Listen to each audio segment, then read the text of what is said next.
Saudari-saudaraku yang terkasih, berjumpa kembali bersama saya Inspirasiku di Antara. Renungan Harian Rabu 23 Agustus, Pekan Biasa ke-20. Semoga kita bersama keluarga dan komunitas kita selalu dalam keadaan baik, tetap sehat dan bersemangat. Marilah kita mengawali renungan kita hari ini dengan tanda kemenangan Kristus. Dalam nama Bapa dan Putra dan Roh Kudus. Amin. Allah Bapa yang Maha Kuasa, Engkau memerintah maka segalanya terjadi. Semoga kami selalu bersyukur atas kebaikan dan kebijaksanaan-Mu, serta mengarahkan hati pada kehendak-Mu. Dengan pengantaraan Yesus Kristus Putra-Mu Tuhan kami, yang bersama dengan Dikau dalam persatuan Roh Kudus, hidup dan berkuasa Allah sepanjang segala masa. Amin. Dalam nama Bapa dan Putra dan Roh Kudus. Amin. Inspirasi kita hari ini dari Injil Suci menurut Matius bab 20 ayat 1 sampai 16a. Marilah kita siapkan kitab suci kita masing-masing. Kita akan membaca bersama-sama lalu merenungkannya. Sekali peristiwa, Yesus mengemukakan perumpamaan berikut kepada murid-muridnya.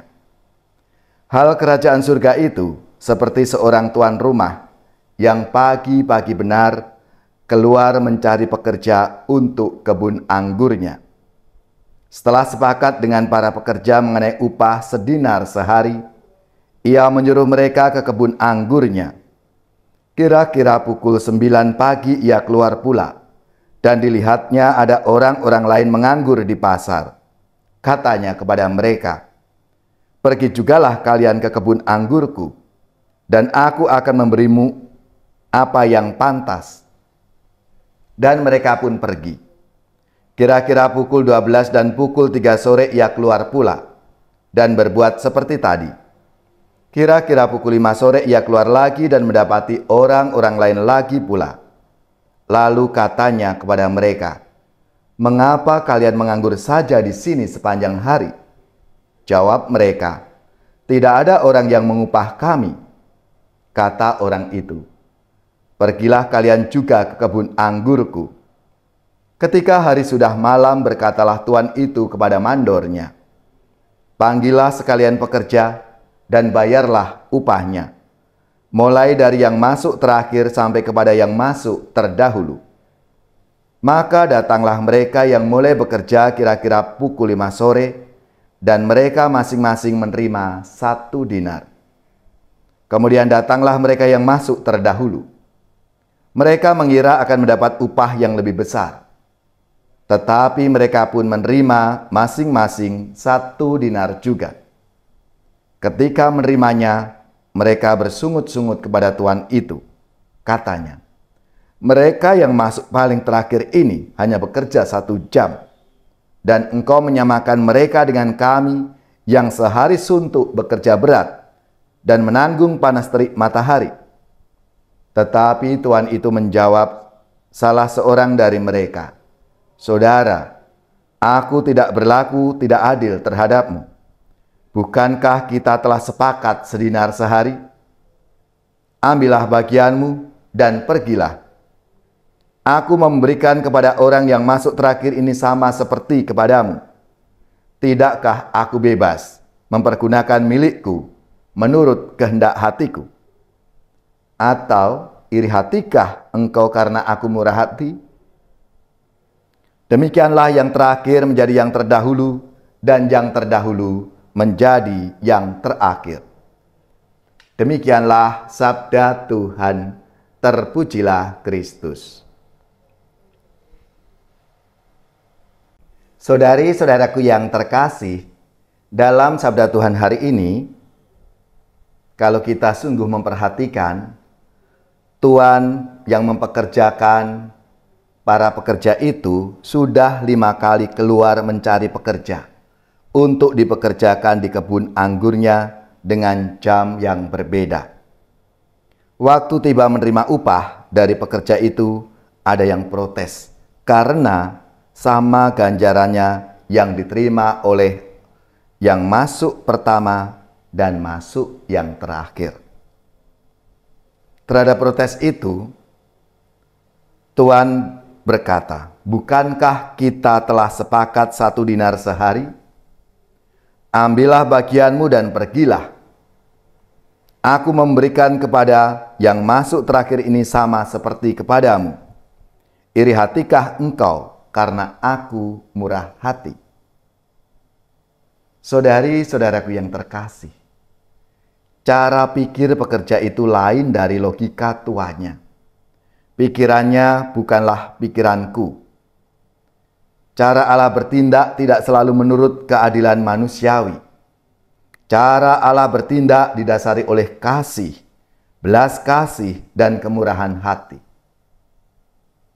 Sabda Tuhan hari ini mengundang setiap pribadi dari kita untuk meresapkan tindakan Allah yang penuh kemurahan hati dengan melupakan cara biasa berpikir yang seringkali kita lalu membanding-bandingkan dengan orang lain. Allah itu murah hati, entah orang itu ikut sejak kecil, remaja, tengah umur, sudah tua atau lansia, baru bertobat dan percaya. Karena bagi Tuhan itu tidak terlalu penting. Yang terpenting adalah seseorang itu punya kemauan, mau menanggapi tawaran Tuhan dan menghidupi hidup dari hati yang sungguh-sungguh. Usaha dan kehendak baik sangat dihargai oleh Tuhan. Dan pada waktunya semua akan diganjari hidup bahagia. Itulah Tuhan kita yang sungguh murah hati. Maka marilah saudari-saudaraku yang terkasih, kita mohon rahmat Tuhan supaya kita diberikan kekuatan senantiasa bisa mengendalikan kecenderungan egoisme dan iri hati kita. Supaya kita menjadi pribadi-pribadi yang murah hati, seperti yang sudah diteladankan oleh Tuhan sendiri, yang begitu murah hati kepada kita umat-Nya.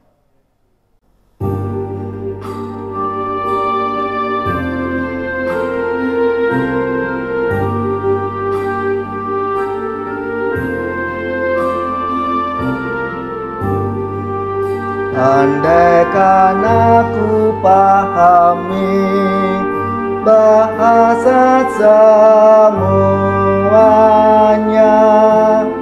hanyalah bahasa cinta, kunci setiap hati. Ajarilah kami Tuhan bahasa cinta kasih. Andaikan aku lakukan yang luhur dan mulia, jika tanpa cinta kasih hampa dan tak berguna. Ajarilah kami Tuhan bahasa cinta kasih. Andaikan aku dermakan segala harta milik, hanya cintaku yang mampu membahagiakan orang. Ajarilah kami Tuhan bahasa cinta kasih. Cinta itu lemah lembut, sabar dan murah hati, tidak cari keuntungan, tidak megahkan diri. Ajarilah kami Tuhan bahasa cinta kasih.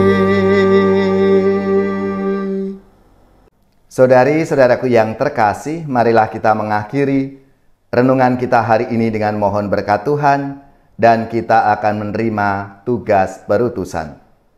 Marilah kita siapkan hati kita untuk menerima berkat-Nya.